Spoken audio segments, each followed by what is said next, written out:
welcome to this episode of the HerBusiness podcast. I'm your host, Susie Daphnis. I'm the CEO at HerBusiness, and today we have a great topic lined up for you.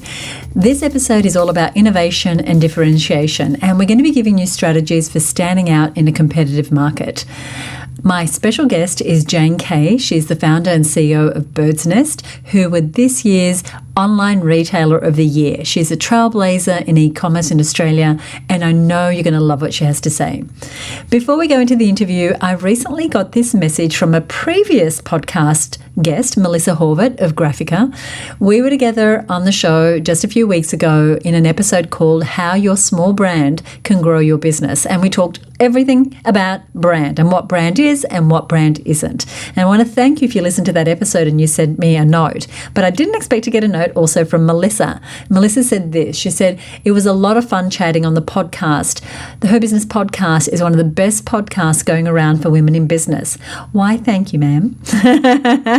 We agree. We try and bring you amazing guests and insights and give you an experience of not only the outer game of business, so practical tips and strategies like those that Melissa gave you on the show, but also looking at the inner workings of us as entrepreneurs and how we need to think and our grit and our resilience and how we manage our mindset.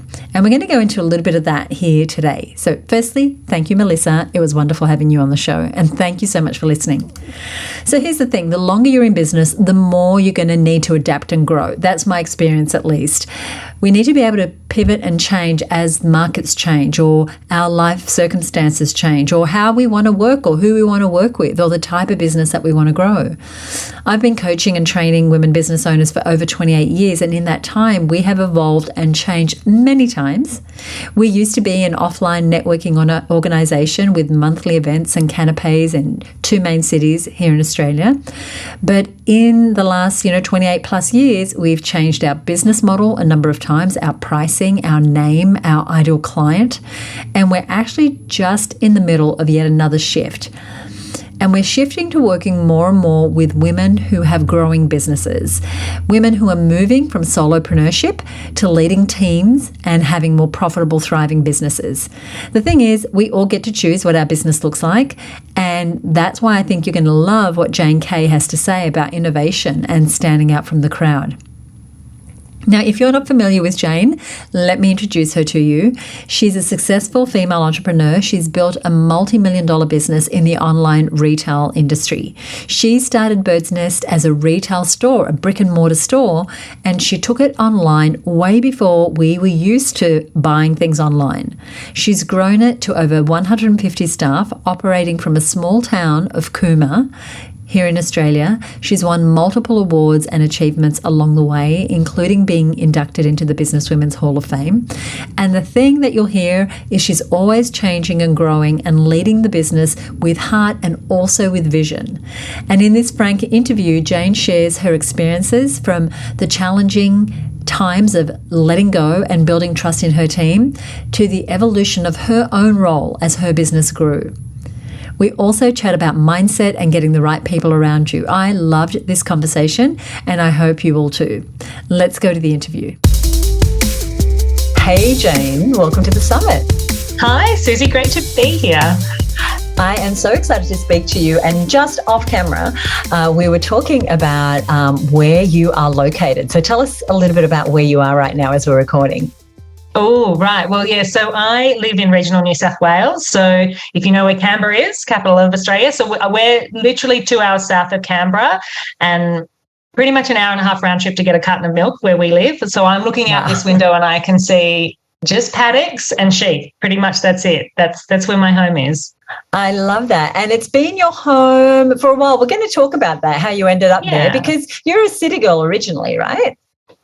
Well, ish. I headed to the city. I grew up I'm a townie. I'd call myself a townie. grew up in a country town. Thought all the opportunities were in the big smoke. Headed there. Yes, and then the story begins. She falls in love with a farmer. So. Oh, I love it. She falls in love with the farmer. So you were very early on in the online revolution, if we want to call it that, at quite a young age. You're at the University of New South Wales. That was probably part of you being a city gal at the time. Yes, that's where I headed off to, yes. And you established your career, but then life took a turn because you met a farmer. Where did you meet the farmer? Oh, at a country ball. A big cowboy hat, and that was the end of me. Oh, my goodness. It sounds very romantic. But what? Now, you had already established a career, a young woman, smart, able to do anything she wants, to live anywhere she wants, and you decided to move to the country. What did you think at the time that might mean for your career and your prospects? Well, I think I was possibly in two minds. I had gone to uni when all of that really, the internet was becoming mainstream. It was all very, very exciting. I joined IBM. I'd seen that, this whole new way of doing business and potentially the way we did a lot of things from live our lives and date and shop and everything else was changing. So I knew things were changing, but still life in the country. I'd grown up in a country town, and I really saw people had they had a ticket, they were an accountant or they were a nurse or, they had a profession. And I thought, oh, well, look, if I'm going back to the country, I think I need to get a ticket of some description. I remember enrolling in to do a dip ed so that I could become a teacher. I'd always wanted to be a teacher as well. And I actually started working in a school as a careers counsellor. And that was also the year that this business came up for sale, this retail business in this country town called Cooma. And it was this sliding door moment. And I bought this retail business, and the rest is kind of history. What was it called? It was called High Country Outfitters. That's the business we bought. I love it. I love it. What a great name. What a great name. I was telling you again just before we started recording that I was in Bellingen on the weekend, and there was this wonderful old department store and a number of stores with names like that they preserved, which is so gorgeous. And it was such an eclectic store. It was actually nearly 20 years old when we bought it. So when it started as a raw merchandise store, so it sold everything from saddlery, so literally things for horses, Kubras and Aram Williams boots. But 60% of what that business did, and the bit that once we analysed it was really working, was women's fashion. And then the online world, like you caught on really, really quickly that this was going to be a way to go. And by the time we finish talking today, I really, remind me if I don't say it, to ask you about what happened during the pandemic, because I'm very interested to know. So 2008, birdsnest starts. You have a small team of people. Now there's 140 people. Is that right? Is that roughly right? Yes, it is, yeah. Do you pinch yourself when you think about how much? Totally. I mean, not in my wildest dreams would I have thought that was the journey that we were heading on. We just, I got into this business I wasn't much use on the farm. I really worked out. I'm not overly practical. I really, I did grow up in quite an entrepreneurial family, and I just, love the idea of having something that I could contribute to in a community and build myself a career. And very quickly it turned into, building careers for lots of, people in a rural and regional area, which is kind of really exciting as well. Very exciting, because there's usually very limited opportunities. And, that size team, it's got to be a substantial business to even need that number of people. What's the most surprising part of growing a business at that scale? Oh, look, I think surprising. I mean, I think what's interesting is you think, oh my gosh, if a business is just getting that much bigger, it's going to get that much harder. I think, and I think some of the hardest times was the early times, and when you are in a small business and you are everything to that business, you are the person who opens a door, turns on the lights, vacuums the floor, does the payroll, recruits does the legal issues, everything that happens in a small business, you're completely responsible for. And it's not that I'm not completely responsible for all those things now as well. It's just that there's more people to share the load with, and some more really great and talented and incredible people that I trust and who trust me. It's just, it feels in some way there's some freedom in that, and whether while you're growing, you're just kind of surviving, and then you get to a stage where all of a sudden you almost have a platform, and it's like, and you actually stopped surviving and you're now thriving for a period, and it's like, and it's a big responsibility, but it's also such a privilege and that platform to say, well, what do we do with this now that we've created this community, this business, this thing that we can go and have a positive impact with, we hope. Well, I love your honesty in saying that we do still have some minutiae. We still have our fingers in a lot of pies, no matter how big we get. But I find that many women can come quite undone when it comes to letting go and really wearing the leader's hat and getting themselves out of all the things. Has that challenged you ever, or did you find it easy to allow other people to support you as you grew? No, definitely. I mean, it was challenging at times. So, I think I have a natural tendency to want to make sure everything goes well. And if you've been holding on, to hand that over. I think I remember the very first thing when I was having my second child, I did all the, I remember having all the bills, I paid every account, paid every payroll. And so handing over that accounts was a huge thing, and a huge trust thing to hand that over to someone. And I remember I trained someone up and they started, and my baby was 2 weeks old, and she took a different job. I was like, oh my gosh. And so, it could have undone me completely, I think, in terms of, handing over. But it turned out to be super lucky. We ended up having a woman join us who was with us till she retired, and incredible. And then I think I built the faith that I then ended up having in her, and then in all the people that came along afterwards that took roles. I think you definitely have hiccups, but I think it's just working out what the team needs from you at any given time, because you have your own strengths. And, for me, I'm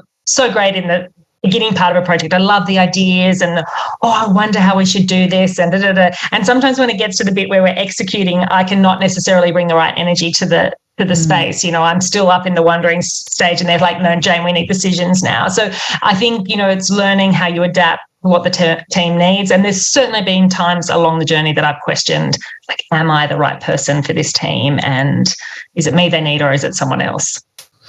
That's really, really interesting, because knowing ourselves is such an important part of being a business. And I always liken business to being the biggest personal dedevelopment course you can ever do, because you really get to see who you are, right? And everything kind of is right here in front of your face, that where you fall short. And so you mentioned this beautiful team that you have, and we're going to talk a little bit about your very unique and wonderful culture. What do you do now in your business? So do you now just kick things off, or how does what you do in your business now changed from over the years as you look back? Yeah. Look, completely. I think, you go from being 100% in the trenches of everything to, yes, now my focus is definitely much more whatever the new thing is, and it's all to do with where we're going next. And I'll be heavily involved in that until it's operational, and then they like to keep me out because I keep going, I wonder if we could try something new. And they're like, no, we've just bedded this down, Jane. So, 10 years ago, we've been a traditional retailer of other people's products. But, of course, that landscape changed so dramatically in terms of retail, like manufacturers wanting a direct relationship with consumers. So all of a sudden, wholesalers became retailers, and, we were like, and we were watching that, we wanted to have a much more inclusive size range, for example, and a lot of our suppliers were only going to size, at that time, 14, which is really the middle of the road for us. Yes.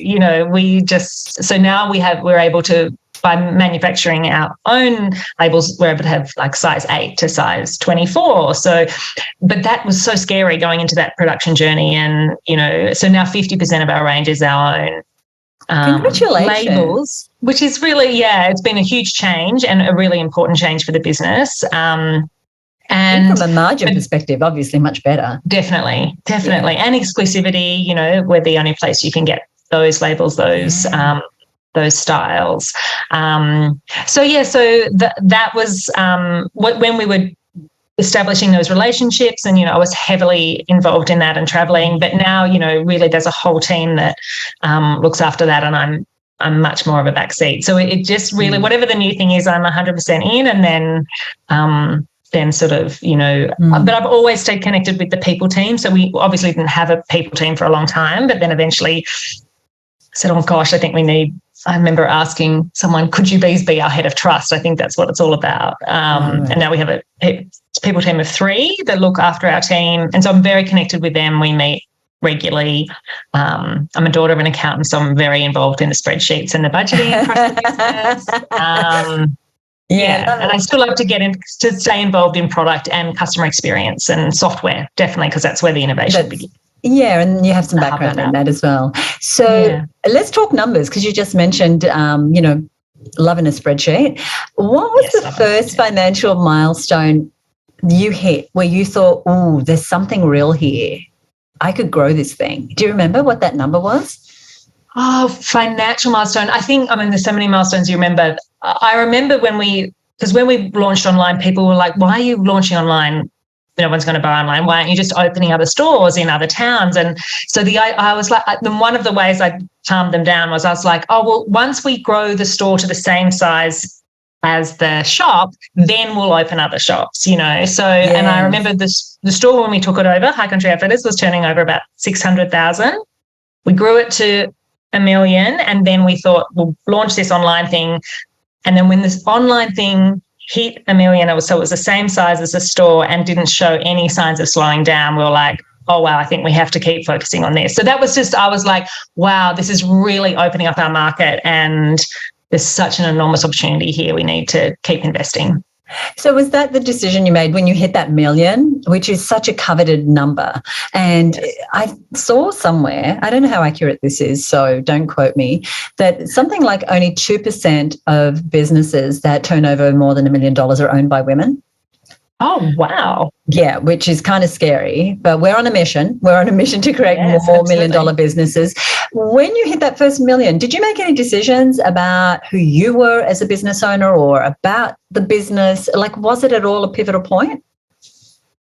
Look, I think it was just a point that we realized that we were really becoming an online, we needed to think like an online business, whereas I think we were still very much thinking a little bit more like a business that was still a very local business. So, for example, I only really understood traditional marketing in magazines, and I didn't understand that we needed to fish where the fish were and where they were starting to be. So we changed our marketing strategy completely, and we also rebuilt our website because we realized that while we built it for customer experience, Google couldn't read it. So we just got really serious about the tech and getting involved in that, getting more serious about innovating around how you make an online experience as good as an offline experience. And so that really kind of drove innovation in that space, and, set us in really good stead for our growth in the next few years.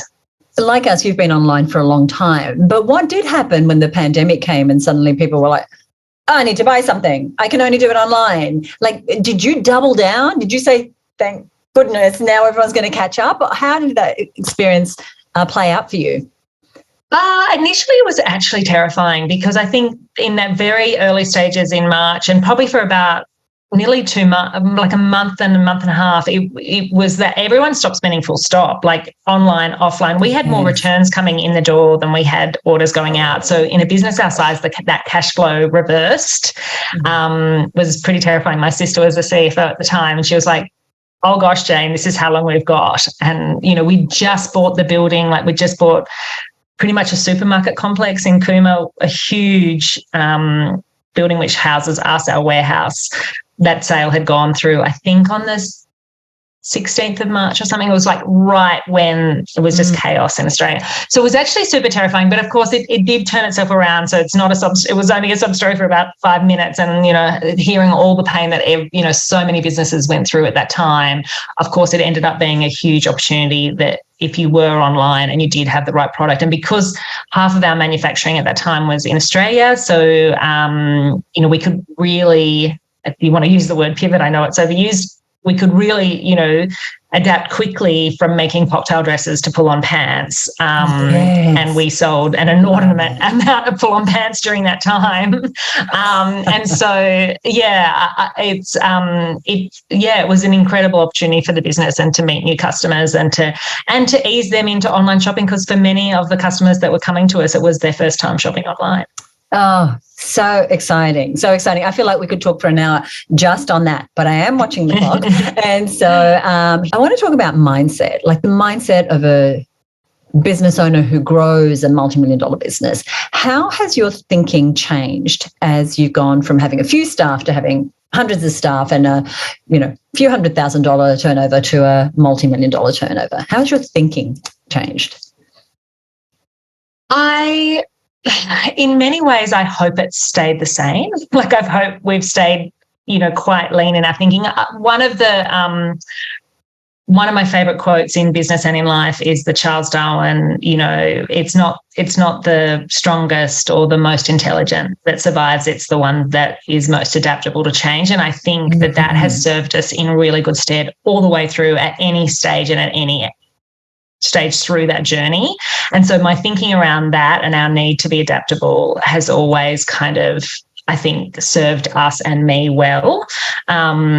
And I think that remains. I think, it's interesting around mindset, because I think, when you've grown really well, personally, my experience was when I grew really quickly and I got to this size, and there's sort of quite a lot of research around that sort of 140, 150 size group of people is kind of like really perfect. And when you go beyond it, the wheels start to come off the cart. And I feel like I've been a little bit superstitious around that and going, this is where I want to be. This is the right amount of people. It's a community that feels really great. I'm not sure that I want to be bigger. Why would I want to be bigger? So I think, and of course, COVID, we just grew naturally because it was, that period last year, we really focused on impact. And I've now I think now that the economy has really, given us something to think about, it's a tougher environment for businesses right now, particularly in our kind of industry.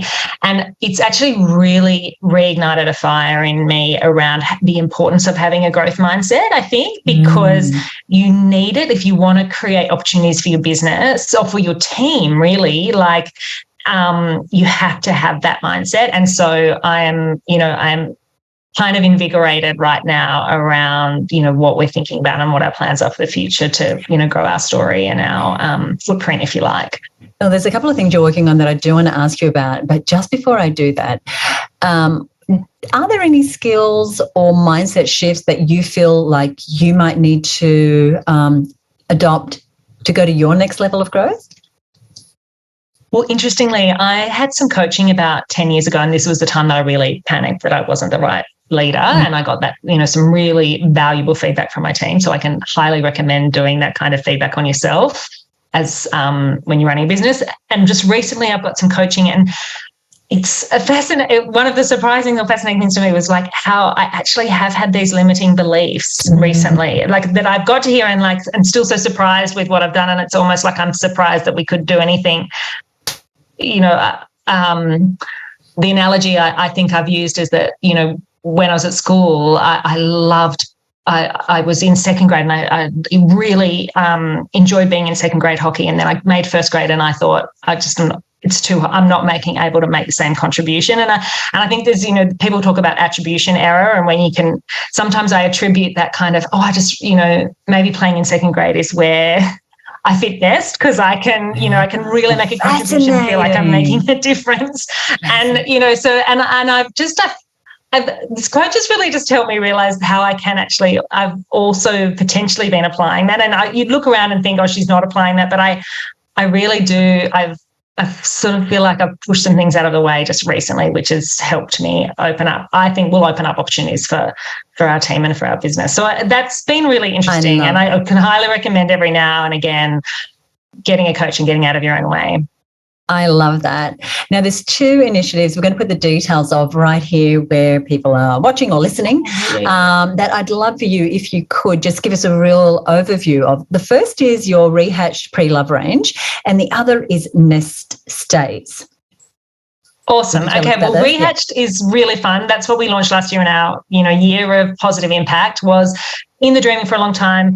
It's pre-loved. It's about us taking responsibility for the clothing we bring into the world and extending the life of that. And, the best way we can do that is to rehome it. So we've always had a 365-day return policy for anything. Love it. So for anything that's unworn. And now we're saying, even if you've worn it, now we've got lifetime returns. You can return something that's no longer getting love in your wardrobe, so that we can rehome it and find, someone else can find its new home. So we actually now sell pre-loved and new in the same checkout, which is very unusual. A lot of people a lot of people are starting to launch a pre-love, but it's somewhere else. Whereas you can actually buy a new bra and a secondhand maxi in the one checkout, which is pretty cool. We call it second-hand clothing first-class experience.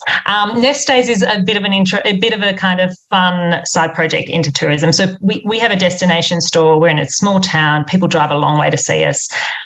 We wanted to give them the whole experience. So we renovated the most beautiful heritage homes. You can now come and stay with us, have the most ultimate girls weekend. We have this beautiful private lounge shopping space. It's all luxe, and fun. And really, think bubbles and fun and oh my gosh. Sounds like a treat. I actually know a group of women who recently came up and had a bit of that experience, and they just raved about it. And they're friends of or clients of a wonderful member of ours named Fiona Keary from Style Liberation. Fiona, we love Fiona. We love Fiona too.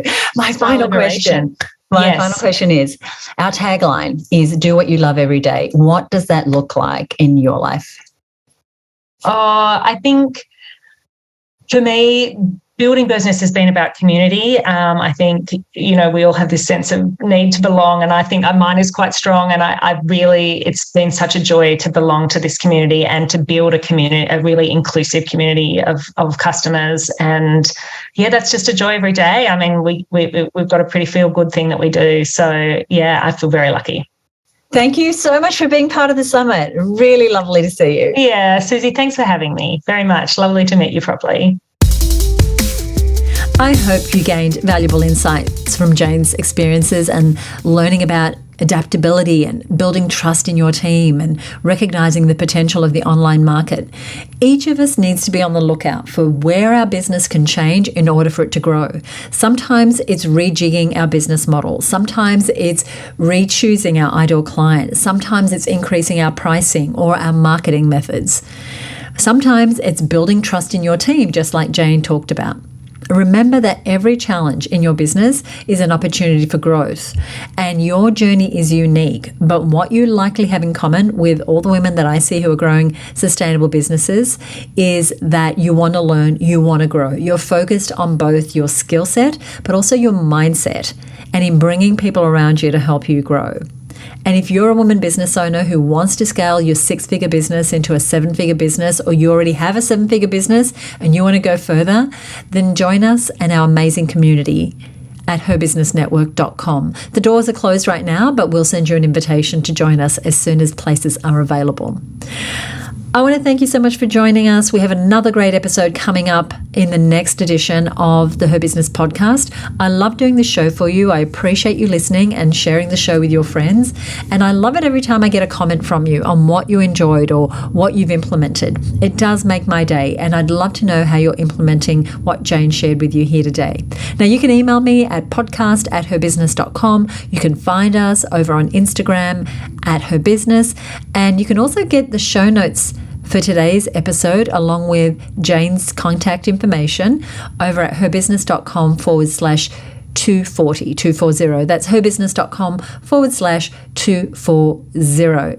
If you enjoyed this episode, please head over to Apple Podcasts and give us a rating or review. I would so appreciate it. Join me next time right here on the Her Business podcast. Bye for now.